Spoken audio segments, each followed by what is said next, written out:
오늘 우리에게 주시는 하나님의 말씀은 민수기서 16장 41절로 50절까지의 말씀입니다. 민수기서 16장 41절부터 50절까지입니다. 이튿날 이스라엘 자손의 온 회중이 모세와 아론을 원망하여 이르되 너희가 여호와의 백성을 죽였도다 하고, 회중이 모여 모세와 아론을 칠 때 구름이 회막을 덮었고 여호와의 영광이 나타났더라. 모세와 아론이 회막 앞에 이르매 여호와께서 모세에게 말씀하여 이르시되 너희는 이 회중에게서 떠나라. 내가 순식간에 그들을 멸하려 하노라 하시매 그 두 사람이 엎드리니라. 이에 모세가 아론에게 이르되 너는 향로를 가져다가 제단의 불을 그것에 담고 그 위에 향을 피워 가지고 급히 회중에게로 가서 그들을 위하여 속죄하라. 여호와께서 진노하셨으므로 연병이 시작되었음이니라. 아론이 모세의 명령을 따라 향로를 가지고 회중에게로 달려간즉 백성 중에 연병이 시작되었는지라. 이에 백성을 위하여 속죄하고 죽은 자와 산 자 사이에 섰을 때에 연병이 그치니라. 고라의 일로 죽은 자 외에 연병에 죽은 자가 14,700명이었더라. 연병이 그침에 아론이 회막 문 모세에게로 돌아오니라. 아멘.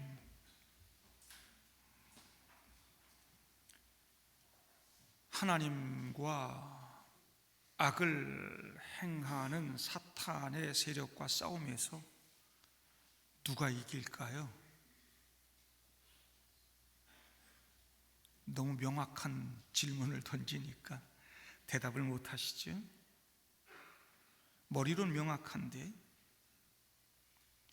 이 어두운 세상, 악이 득세하는 세상을 보면 하나님이 안 계시는 것 같고 하나님이 지는 것 같고 믿는 사람이 지는 것 같다는 생각이 듭니다.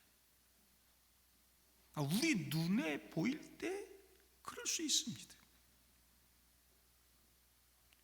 근데 여러분, 하나님은 어떤 방식으로든 어떤 사람을 들어 쓰시든 항상 이기십니다. 전혀 엉뚱한 때, 전혀 엉뚱한 방식으로 하나님을 보여주시기도 하고요. 하나님을 대적하는 자들 심판하심으로 하나님의 권세를 보여주시기도 하고요. 우리 믿는 사람들의 손 들어주시고 승리를 선언하실 때도 있지요. 하나님이 세우신 권위가 무슨 세상 권력인 줄 알고 탐욕과 시기로 모세와 아론에게 도전하고 반란을 일으켰던 고라와 다단과 아비람, 그리고 그의 동조에서 이 쿠데타 일으켰던 지휘관 250명도 그렇게 하나님의 심판을 받지요. 이 반역자들은 자기들에게도 하나님이 임재하신다고 막 거들먹거리면서 향로를 가지고 와서 향로에 불 담고 향을 다 그 위에 얹었습니다. 250개가 넘는 향로가 쫙 펼쳐지고 그 앞에 다 사람들이 섰죠. 모세와 아론도 똑같이 했습니다. 누구의 향을 흠양하실까요? 누가 하나님이 세우신 지도자요 제사장이냐? 하나님 분명히 보여주시고 모세와 아론의 손을 들어주시죠.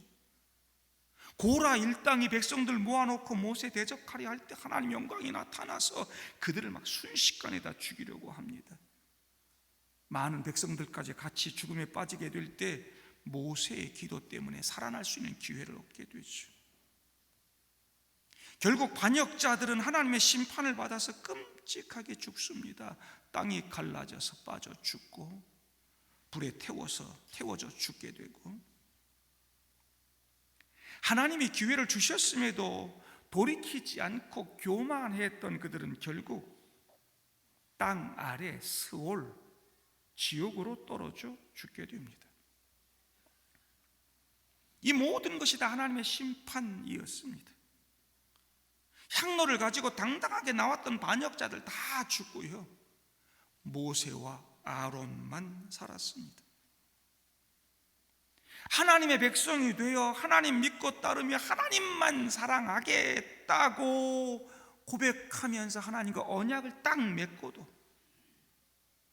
하나님 버리고 권력을 사랑하고 물질을 사랑하고 세상을 사랑한 결과 그들은 그렇게 비참한 최후를 맞이합니다.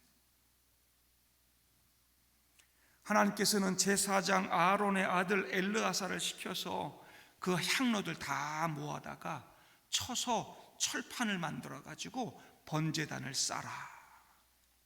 반란자들은 자기 스스로의 죄로 죽게 되었지만 그 향로는 하나님께 드려 거룩하게 된 것이니 그 향로로 철판을 만들어서 번제단을 쌓아서 백성들로 하여금 그 반란에 대한 교훈을 삼고 징표로 삼게 해라. 결국 그게 징표가 되는데요, 반역에 대한 하나님의 징계, 그리고 하나님이 세우신 권위는 모세와 아론이다 라는 걸 선포하시는 그런 징표일 뿐만이 아니라 40절 말씀 보면 이는 아론 자손이 아닌 다른 사람은 여호와 앞에 분향하러 가까이 오지 못하게 함이며 그럽니다. 반역자들이 모세와 아론에게 반기를 든 것도 문제지만 존귀하고 거룩하신 하나님 앞에 나아가는 일을 가볍게 여겼던 것도 문제였다고 하는 것이죠. 모세와 아론도 다 나가는데 뭐 하나님 우리와 함께 하시는데 뭐 우리라고 못 나갈 거 있나? 그러면서 하나님 앞에 나왔는데요, 그 거룩하신 하나님 앞에 그렇게 아무나 함부로 나오지 못하도록, 다시는 이렇게 고라와 그의 무리와 같이 되지 않도록 그 향로를 쳐서 번제단을 쌓아 놓음으로 징표로 삼았다 그랬습니다. 문제는 우리가 오늘 읽은 본문 41절 시작이 이렇습니다. 이튿날 하나님께서 반란자들을 무시무시한 심판과 재앙으로 죽게 하신 그 모든 그 사건, 바로 어제 전날 보았습니다. 모세와 아론만 살아남으로 하나님이 모세와 아론을 세우셨다고는 명확한 선포, 바로 어제 보았습니다. 거기다가 징표까지 만들어서 백성들에게 두고두고 교훈을 삼게 하셨습니다.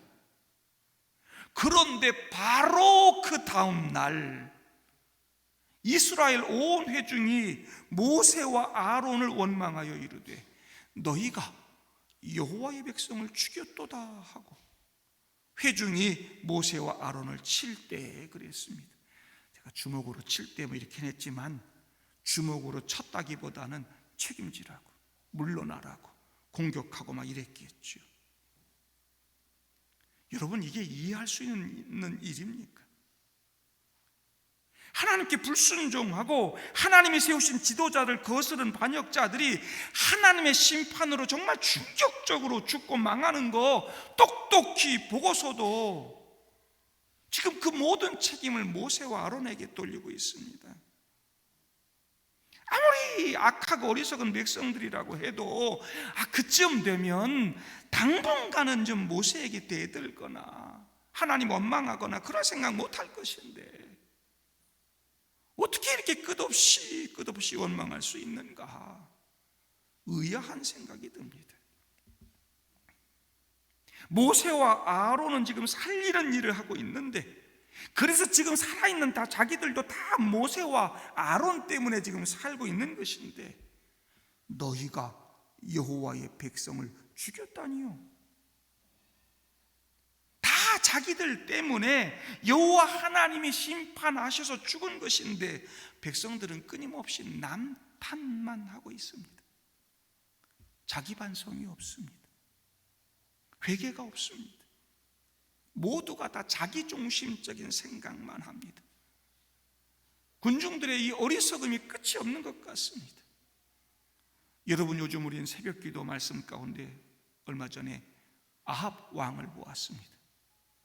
아합 왕이 이방 여인 이세벨을 아내로 얻고요, 온 나라를 우상천지로 만들었습니다. 악을 행했습니다. 그러니까 하나님의 징계로 3년 동안 비가 오지 않을 것이다, 엘리야 선지자를 보내서 그렇게 선포하게 하시죠. 힘들었습니다. 비 안 와서 백성들이 죽어가고 고통을 겪었습니다.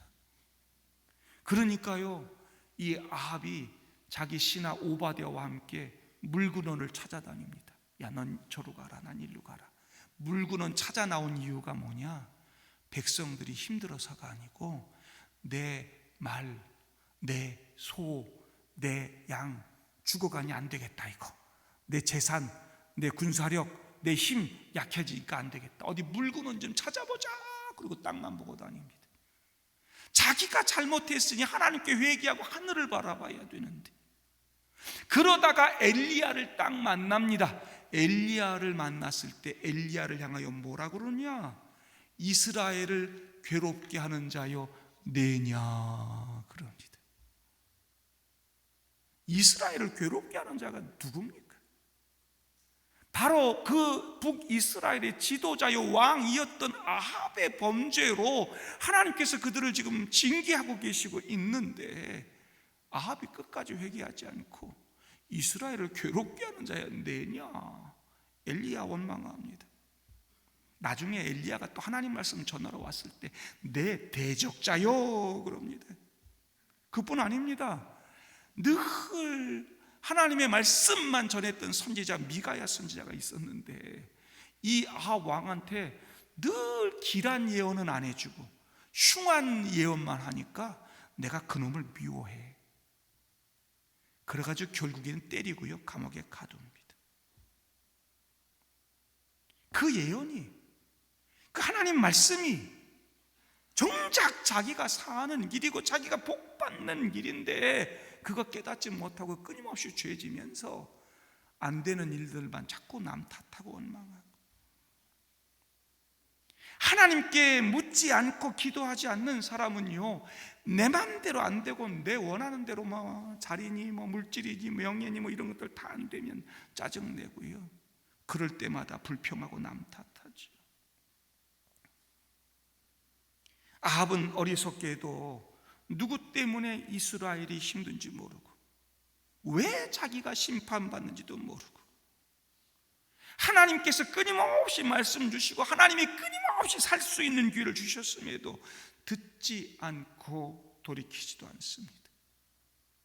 아마 오늘 본문에 나오는 자기의 조상 이스라엘 백성들의 습성을 그대로 닮았는 모양입니다.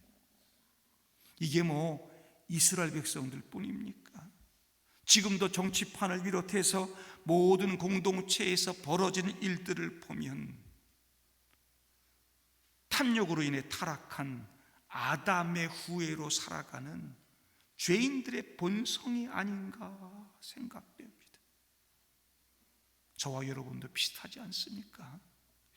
내 마음대로 안 되고 그러면 늘 짜증내고 원망하고 불평하고 남 탓하고 그러고 살잖아요. 여러분, 모세와 아론을 세우신 분은 하나님입니다. 하나님은 그들을 세우셔서 출애굽 역사 이루시고 민족을 구원해내셨습니다. 이 모세와 아론을 통하여 그 백성들 가나안 땅으로 인도하여 들이시기로 계획하셨습니다.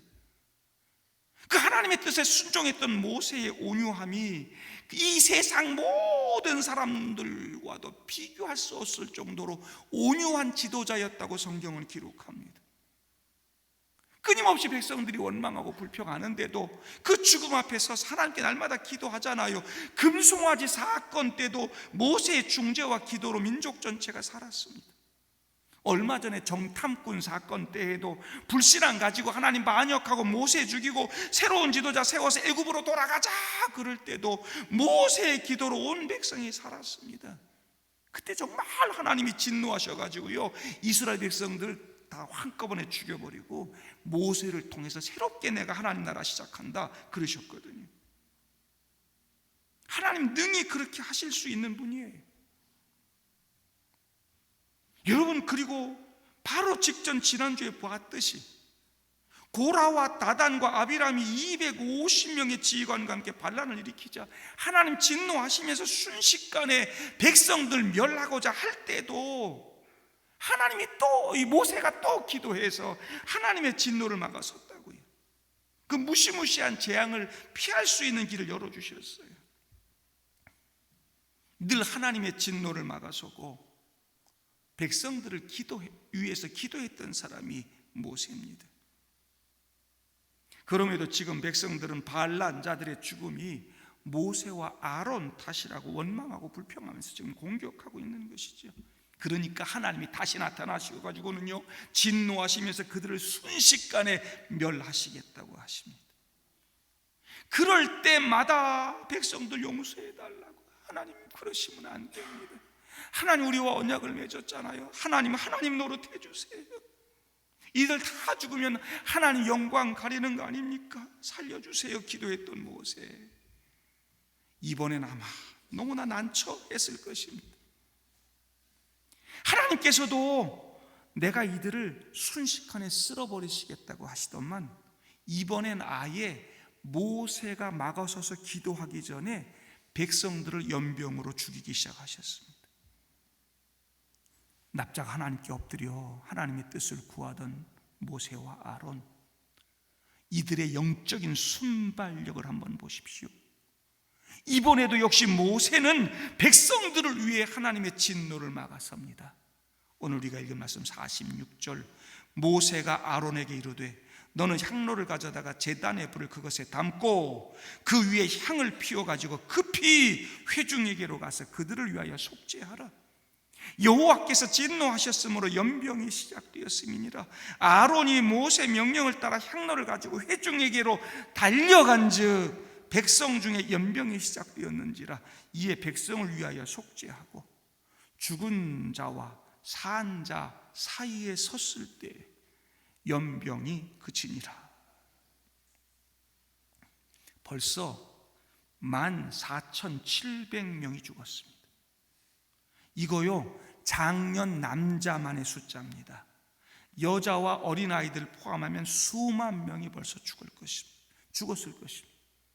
조금만 지체했으면 10만 명이 넘게 죽었을지도 모릅니다. 저는 오늘 말씀을 최근에도 수십 번 읽었습니다. 근데 그동안 별로 마음에 다가오지 않던, 중요하게 여기지 않던 두 단어가 어제는 얼마나 제게 도전이 되든지 급히, 빨리 급히, 그리고 아론이 그 향로를 가지고 회중에게로 달려간지, 급하게 달려갔다는 거예요. 한 생명이라도 더 살리기 위해서, 그들 살리기 위해서 자기들을 지금 죽이겠다고 대들었던 백성들이, 공격했던 백성들이, 그런데 그들을 살리겠다고 급히 회중에게로 가서 그들을 위해 속죄하고 향로를 들고 그들에게 달려간즉 그랬어요. 이 말씀 읽으면서 모세, 누가 이 모세처럼 할 수 있을까요? 아무리 은혜를 받고 모세 통해서 감동을 받는다 한들, 나 모세 배우고 모세 따라가야지 한들 모세와 같은 목사가 될 수 있을까? 정말 모세 닮는 그런 목사가 되고 싶다. 겸손하게 하나님께 기도를 드렸습니다. 여러분, 아론이 모세의 명을 받아 지체 없이 그 속죄의 상징인 향로를 가지고 하나님 앞에 서서 백성들의 죄를 속죄하자 재앙이 멈췄습니다. 이에 백성을 위하여 속죄하고 죽은 자와 산 자 사이에 섰을 때 연병이 그치니라. 죽은 자와 산 자 사이에 섰을 때 연병이 퍼져나가서 사람들이 막 죽어나가는 그 경계의 선에 아론이 섭니다. 죽음이 자신을 밟고 지나가면 어쩌려고요? 그럼에도 그는 두려워하지 아니하고 나 죽더라도 한 생명이라도 더 살리고자 하는 그 간절함을 가지고 연병이 퍼져나가는 그 사이 죽은 자와 산 자 사이에 섭니다. 여러분, 그 죽음의 자리에 서서 속죄의 기도를 올려야만 하는 자가 제사장이었습니다. 이게 제사장의 역할이고 사명이었습니다. 여러분, 뒤에 17장에 하나님께서 각 지파별로 지팡이 하나씩 가져다가 그 지팡이에 각 지파의 지도자 이름 쓰게 하고 그 12지팡이를 하나님과 만나는 증거계 앞에 두라고 말씀합니다. 12지파가 다 그렇게 했고요. 레위 지파는 아론의 이름을 썼습니다. 17장 5절에 내가 택한 자의 지팡이에는 싹이 나리니 이것으로 이스라엘 자손이 너희에게 대하여 원망하는 말을 내 앞에서 그치게 하리라. 정말 말 안 듣는 그 이스라엘 백성들에게 이번엔 내가 확실하게 쐐기를 받겠다. 누가 내가 세운 지도자인지, 누가 제사장인지. 그 결과 8절 레위 지파 아론의 지팡이에서만 우미 돋고 꽃이 피어서 살구 열매가 열렸더라 그랬습니다. 여러분, 살구 열매는 온전한 번역은 아닙니다. 우리나라 말로 처음 성경을 번역할 때 아몬드, 여러분 옛날에 들어보셨어요? 옛날에 먹고 살기 힘들 때 아몬드. 지금은 아몬드 많이 먹지만요, 그 씨 모양이 아몬드하고 비슷하니까 우리 국민, 이 땅의 사람들 아몬드란 걸 모르니까 살구 열매라 그랬어요. 성경을 이렇게 새롭게 번역을 했는데도 이건 안 고쳤더라고요. 살구 열매가 아니고 아몬드. 중요한 건 그게 아니고 여기 지팡이라고 하는 단어하고 지파라는 단어가 히브리어로 똑같다는 거 혹시 아십니까? 히브리어로 마테. 여러분, 이게 아주 중요한 거죠. 결국 한 지팡이 이 마테를 선택하셨다는 것은 한 지파 마테를 선택하셨다고 하는 이 실물 교훈인 것입니다. 12개의 지팡이 중에서 아론의 지팡이에서만 싹이 나고 꽃이 피고 열매가 열렸습니다. 레위 지파가 뽑혔고 아론이 선택되었다는 것입니다. 여러분, 이 죽은 이 나무로 만든 이 죽은 지팡이에서 꽃이 핀다? 하나님의 역사가 아니면 불가능한 것이죠. 불가능한 거예요. 하나님께서 레위 지파 아론을 선택하셨음을 확실히 보여주는 것입니다.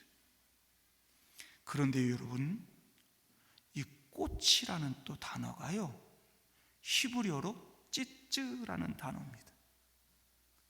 출애굽기 28장 36절부터 보면 너는 또 순금으로 패를 만들어 도장을 새기는 법으로 그 위에 새기되 여호와께 성결이라 새기고 그 패를 청색끈으로 관 위에 매되 곧 관 전면에 있게 하라. 이 패를 아론의 이마에 두어 그가 이스라엘 자손이 거룩하게 드리는 성물과 관련된 죄책을 담당하게 하라. 그 패가 아론의 이마에 늘 있으므로 그 성물을 여호와께서 받으시게 되리라. 여기 대제사장으로 아론이 임직식할 때 머리에 쓴 순금 패, 이 패를 지칭하는 단어가 찌쯔입니다. 아론의 쌍난 지팡이, 거기에 핀 꽃이 찌쯔인데 대제사장이 쓰는 순금 패, 이 패도 찌쯔입니다. 이 마태와 찌찌를 합치면 하나님께서 레위 지파 선택하시고 아론을 대제사장으로 세우셨다. 그래서 아론이 그 패를 쓰고 여호와께 성결이라고 하는 그거 쓰고 나갈 때마다 백성들의 죄, 그들의 문제, 그 죄책을 다 대제사장 이 아론이 다 감당하고, 그거 쓰고 들어가서 하나님께 성물을 드리고 제사 드릴 때 그것을 거룩하게 해서 하나님께서 받으실 것이다 라고 말씀하고 있는 거죠. 이스라엘 백성들의 모든 죄를 다 짊어지고 지성소에 들어가서 목숨 걸고 속죄 제사를 드리는 사람이 대제사장입니다. 구약시대는 이렇게 대제사장 사역 통해서, 제사장의 사역을 통해서 하나님께 나아갈 수 있었고 속죄함 받을 수 있었습니다. 그래서 17장 13절 보면 이스라엘 백성들이, 아니 아론만 그렇게 하나님께 나아갈 수 있다니, 제사장만 그렇게 하나님께 나아갈 수 있다니, 우리도 용서함 받고 거룩을 위해서 여호와께 나간다고 하면 오히려 우리 모두가 죽게 된다는 거 아닙니까? 우리가 다 죽고 망하게 생겼습니다. 그러니까 18장부터 제사장 역할이 뭔지, 제사가 어떤 것인지 다 가르쳐 줍니다. 그게 아니고 이 제사장들을 통해서 너희가 같이 하나님께 나아가는 것이고, 이 제사 제도를 통해서 너희들이 죽지 않고 사함을 받을 수 있게 되는 것이다. 그 원리, 하나님의 은혜, 하나님의 용서, 회복을 가르쳐 주십니다. 그런데 성도 여러분, 지금 우리에게는 이 아론보다 큰 대제사장이 계신다는 거 아닙니까? 누굽니까? 예수 그리스도. 구약의 성도들은 여호와께 거룩이라고 쓰인 대제사장의 순금패 의지에서 거룩하신 하나님 앞에 나아가 성물을 드릴 수 있었으나, 신약의 성도들은 예수 그리스도의 피를 힘입어 누구나 하나님 앞에 나아갈 수 있게 됐습니다. 히브리서 10장 19절부터 20절, 그러므로 형제들아 우리가 예수의 피를 힘입어 성소에 들어갈 담력을 얻었나니 그 길은 우리를 위하여 휘장 가운데로 열어놓으신 새로운 살 길이요 휘장은 곧 그의 육체니라. 구약에서는 이 아론 대제사장을 통해서만 하나님께 성물 드릴 수 있었으나, 신약의 더 큰 대제사장이신 예수 그리스도는 우리 성도들이 지성소 안에 들어가 마음껏 하나님 만나고 직접 하나님께 예배드릴 수 있도록 만들어 주셨다는 것입니다. 모세는 이 은혜, 하나님의 사랑을 알았습니다. 모세는 심판으로만 백성들 변화시킬 수 없다는 걸 알았을 것입니다.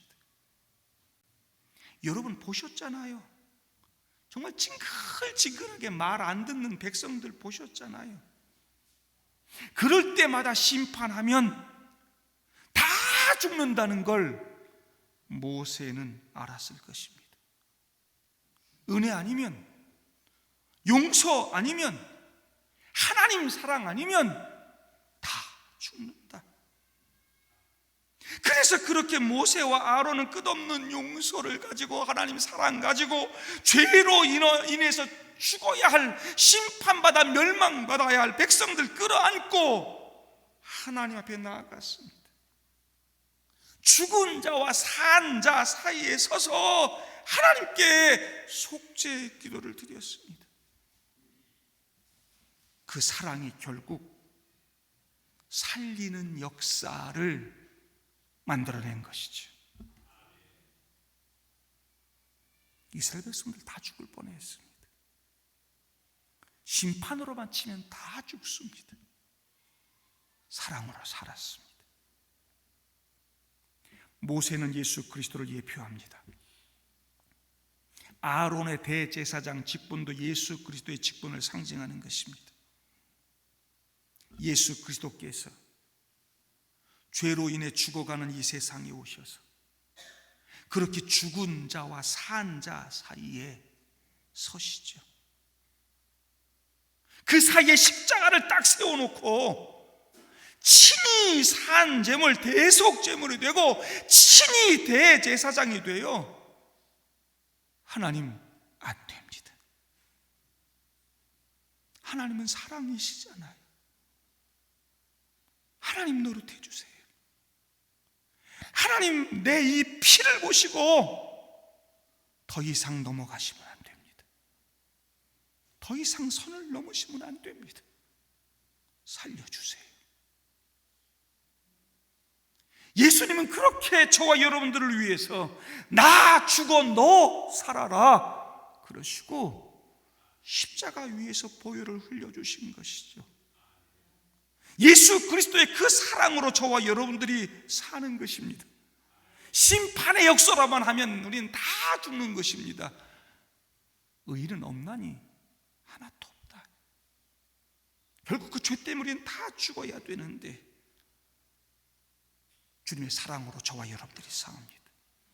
하나님 앞에 마음껏 나아갈 수 있는 사람들도 있습니다. 우리는 오늘 하나님이 세우신 징표와 교훈들을 우리에게 주시는 경고 등으로 여겨야 됩니다. 자동차 보면 경고등 막 들어오잖아요. 그거 무시하면 자동차 섭니다. 사고 납니다. 아무것도 못합니다. 신호등으로 삼아야 됩니다. 가야 할까 서야 할까. 하나님의 은혜와 사랑만 보고 예수 믿으면 천국 간대 이것만 생각하면서 하나님의 거룩을 함부로 생각하지 말아야 됩니다. 내가 어떻게 하나님의 은혜를 받고 사는지 기억하고 살아야 되지요. 멈춰야 할 때 멈추고 나가야 할 때 나갈 수 있어야 되는 것입니다. 그럼에도 불구하고 말씀 순종하지 못하고 신호등 날마다 어기고 그러고 삶에도 불구하고 나를 용서하시고 살리시는 그 하나님의 놀라운 은혜, 예수 그리스도의 십자가 사랑 우린 잊지 말아야 됩니다. 그리고 이제 저와 여러분들이 이 모세와 아론 같은 삶을 살아내야 합니다. 주님께서는 저와 여러분들에게 왕 같은 제사장의 직분을 주셨습니다. 우리를 제사장으로 선택해 주셨다는 것이죠. 마른 막대기만도 못한 나를 살리시고 우미 돋고 꽃이 피고 열매 맺게 하셨습니다. 나 같은 죄인들. 그 은혜와 사랑을 기억하고 죽은 자와 산 자 사이에서는 제사장의 직분을 감당하는 여러분들 되기를 바랍니다. 오늘은 우리가 오늘 종교개혁주일로 지키는 날입니다. 중세시대는 이렇게 제사장이 있었습니다. 사제들, 교황들, 그들만 성경 가지고요. 그들이 사죄의 능력이 있는 것처럼 그러고요. 그랬습니다. 종교개혁을 통해서 만인 제사장론, 우리 모두가 예수 그리스도의 보혈로 다 제사장 됐다는 것입니다. 누구나 다 하나님께 나아갈 수 있게 됐다는 것입니다. 종교개혁을 통해서 그렇게 됐습니다. 중세시대는요, 하나님 말씀 엉터리로 만들어버리고 날마다 죽이는 일을 했습니다. 그러나 종교개혁을 통해서 믿음을 통해 사는 길, 예수를 통해 사는 길을 보여주고 살리는 일을 시작했습니다.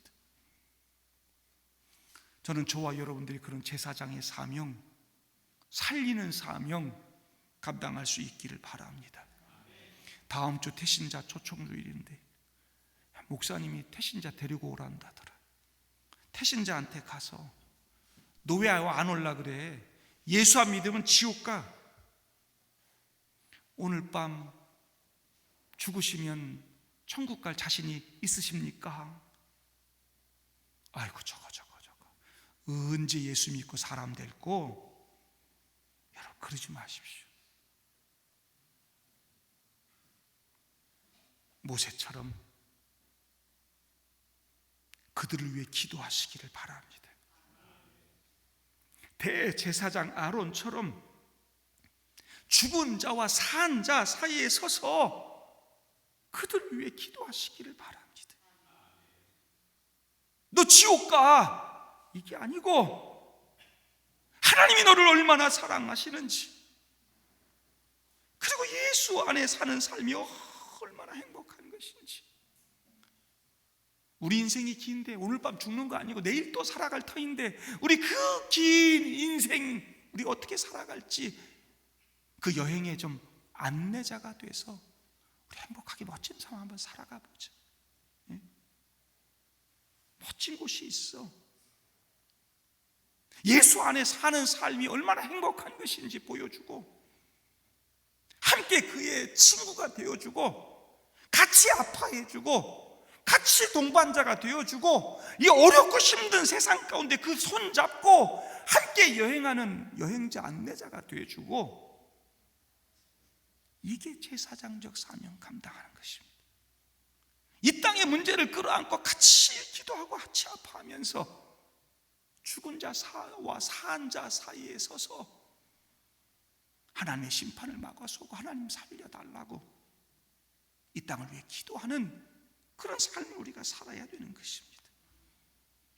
멋지게 한번 살아보자고, 하나님 나라 어떤 것인지 한번 누려보자고, 진실하게 사랑을 말해주는 여러분 되기를 바랍니다. 그렇게 할 때 살리는 역사, 생명의 역사가 나타날 줄로 믿습니다. 주님께서 지금도 저와 여러분들 사랑하시고 아끼시는 줄로 믿습니다. 태신자들도 사랑하시는 줄로 믿습니다. 함께 사랑의 공동체를 이루어서 행복한 가정 이루고 행복한 교회 이루고 함께 하나님 나라 맛보며 살 수 있기를 주님의 이름으로 축복합니다.